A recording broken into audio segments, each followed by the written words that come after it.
আসসালামু আলাইকুম। আপনারা কেমন আছেন? আশা করি ভালো আছেন এবং আমরা আল্লাহর রহমতে ভালো আছি। তো রোদেলা চলে এসেছে স্কুল থেকে, এখন 10:30 বাজে। ওর জন্য দুধ গরম করতেছি। ওকে সেমাই দিয়ে দুধ দিব। তো কার কার এই অবস্থা হয় আমার মতো, যে দুধটা বসালেই পড়বেই তো পড়বে। আমি দুধটা যখনই বসাই তখন পড়বে। এই যে দেখেন কতগুলো পড়ছে, এবং আমার চুলা একদম নষ্ট হয়ে যায় দুধ পড়তে পড়তে।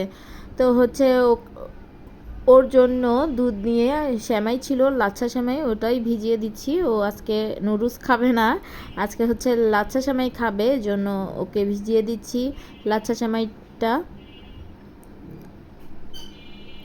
তো আরেকটু দুধ লাগবে, তো কিছুটা আরও দুধ দিয়ে দিচ্ছি। দুধটা বেশি হলে ওর নাকি ভালো লাগে খেতে, জন্য বেশি পরিমাণে দুধ দিয়ে দিই আমি ওর জন্য। তো নেড়ে চেড়ে দিচ্ছি, তো এখনই খেয়ে ফেলবে। তো আমি শুধু একটু দুধ খাবো, গরম গরম দুধ খেয়ে নিব সকালের নাস্তা, এটাই আমার। আর হচ্ছে দুপুর হয়ে গেছে, তো রোদেলাকে আমার নানি দাওয়াত দিয়েছে, ওদের ঘরে রোদেলা খেয়েছে। তো এগুলো হচ্ছে আমাকে পাঠিয়েছে। তো এই বিরিয়ানিগুলো আমার জন্য পাঠিয়ে দিছে আমার নানি, তো আমি খাবো এখন হচ্ছে। তো রোদেলা কিন্তু খাইছে, তারপরও আমার কাছে মনে হইতেছে যে আমার মেয়ের জন্য রেখে দিই। মা বলে কথা, মা কি কখনো খেতে পারে? যেহেতু আমার মেয়ে পছন্দ করে, এর জন্য আবার তুলে ওর জন্য রেখে দিচ্ছি যে পরে খাবে। তো এখন আমি লেবু সালাদ দিয়ে বিরিয়ানিটা খাবো। তো খেয়ে দেখতেছি যে অনেক মজা হয়েছে রান্নাটা। আর এমনিতেও আমার নানির বিরিয়ানিটা অনেক ভালো হয়, অনেক মজা লাগে। তো খাচ্ছি, আর মেয়ে ওগুলা বিকালে খাবে আবার। যেহেতু দুপুরে খাবার শেষ হয়ে গেছে বিরিয়ানি খেয়ে, তো এখন আমি পোলাও রান্না করতে আসলাম। তো পোলাওতে আমি কিছুটা গাজর দিয়েছি, যেহেতু কালারটা অনেক সুন্দর আসবে। আর রায়ান তো সবজি খেতে চায় না, এর কারণে একটু সবজিও দিয়ে দিলাম। আর হচ্ছে দুধ দিয়ে দিলাম 3 চামচ, এতে করে অনেক ভালো লাগে দুধটা দিলে। ঘি দিব, আর হচ্ছে কেওড়া জলটা দিয়ে আমি পোলাওটা রান্না করে ফেলছি। আর এখন আমি কচুরমুখী দিয়ে বাটা মাছ দিয়ে রান্না করব, তো সেটাও রান্না করে নিচ্ছি। তো এটা রাতের জন্য খাওয়ার জন্য আর কি রান্না করতেছি, তো এটাও করে নিলাম সুন্দর করে। আর হয়তো কচুরমুখী দিয়ে বাটা মাছ একদম রেডি হয়ে গেছে। তো এখন আমি মুরগির বুকের মাংস দিয়ে মোমো তৈরি করব। আর রাতে আমাদের বিয়ের একটা দাওয়াত আছে, আমার বান্ধবীর বড় ভাইয়ের বিয়ে, তো ওখানে যাব। এই জন্য বিকালবেলা সব কাজকর্ম সেরে নিচ্ছি। তো রোদেলা অনেক দিন আগেই মোমো খেতে চেয়েছিল আমার কাছ থেকে, তো মেয়েকে বানিয়ে দিতে পারি নাই আমি, এর জন্য আজকেই ভাবলাম বানিয়ে ফেলি ওর জন্য মোমোটা। তো মাংস, গাজর আর হচ্ছে কাঁচামরিচ দিয়ে ব্লেন্ড করে রাখবো। মাংসটা কিন্তু এই যে এরকম আমি কিমা করে নিছি, তারপর হচ্ছে পাউরুটি আর হচ্ছে আদা রসুনের বাটা, আর দিলাম হচ্ছে গোলমরিচ গুঁড়ো করে এই যে দিয়ে দিচ্ছি, তারপর মেখে রেখে দিছি। আর মেয়ের ক্ষুধা পাইছে, ম্যাডাম চলে গেছে, তো বিকাল হয়েছে এখন। তো ওই যে পোলাওগুলো দিব ওকে। পোলাওটা এত সুন্দর হয়েছে আর অনেক মজা হয়েছে খেতে। তো ওকে দিচ্ছি পোলাও আর মাংস, কালকে যে রান্না করলাম সেই মাংসটাই দিলাম, মুরগির মাংস। তো খাবে এখন। আর হচ্ছে আমরা বিয়ের জন্য রেডি হব যাওয়ার জন্য। তো যাচ্ছি, যেহেতু কাছেই সেন্টারটা, আমাদের বাড়ির কাছেই মনিহার সেন্টার, তো ওখানে যাচ্ছি আমার মা, আমার খালা, আমার মেয়ে আর আমি। তো আমার হাজব্যান্ড তো যায় না, এই জন্য ওদেরকে নিয়ে যাচ্ছি আমি।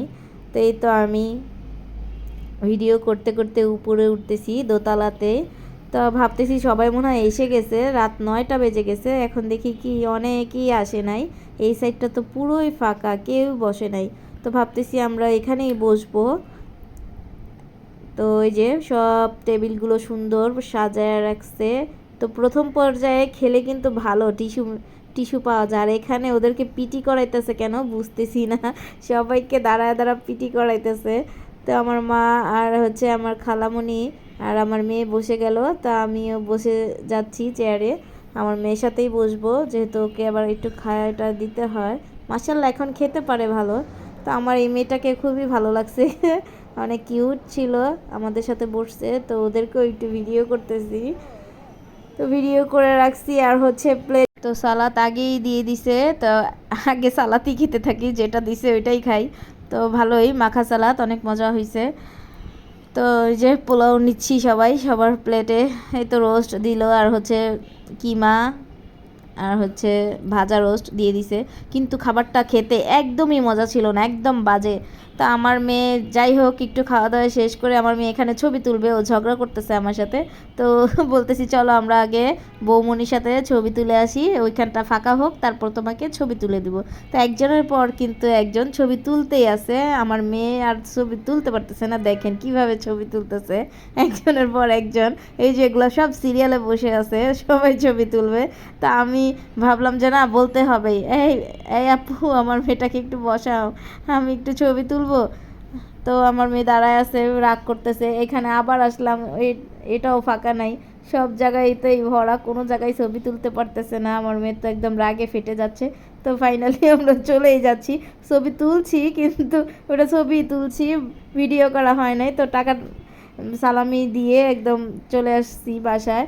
তো বাসায় এসে আমাকে আর রক্ষা দিল না আমার মেয়ে, বলতেছি যে মোমোটা আমি কালকে বানায় দেই, আজ না হলে থাক, রাত অনেক হয়েছে। আমার মেয়ে না, আমাকে 1টা বাজে, তখন 1টা বাজে, বলেন 1টা বাজে কারো মোমো বানাইতে ইচ্ছা করে? সে আমাকে দিয়ে এই মোমোটা বানালোই এবং খাবে। তো আচ্ছা, তো পানি বসায় দিলাম, মোমো বানায় ফেলছি, তো পানি দেখি ফুটে গেছে, এই জন্য এই যে সবগুলো দিয়ে আমি বসায় দিলাম ভাপে, এটা ভাপ দিতে হয়। তো খাবে, সের জন্য তো বানাতেই হয়, আমার মেয়ে বলে কথা, আমার একটা মাত্র মেয়ে। তারপর হচ্ছে এই যে হয়ে গেছে, এখন মা মেয়ে আবার খাই, কিছু করার নাই, ওর বাবা তো নাই। সস নিচ্ছি, সস ভরিয়ে ভরিয়ে খাবো, গরম গরম মোমো।